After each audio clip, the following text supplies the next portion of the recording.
How to scan documents with your camera on Android device. So if you want to scan your documents using your camera on your Android devices, then first you need to find your camera application.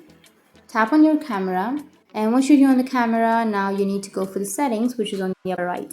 Tap on the settings, and under the settings, go for the more settings, and under more settings, here you may have scene optimizer option.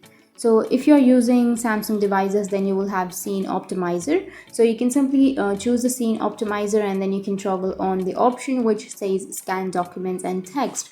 Once you toggle that on, you will be able to scan your documents using your camera. But if you don't have that option, you need to go back, and here on the upper left you will have the lens option, right?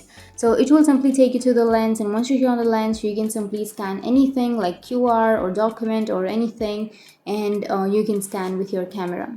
So that's how you can scan documents using your camera on your Samsung or other Android devices. And if you have any questions, feel free to comment below. Thanks for watching.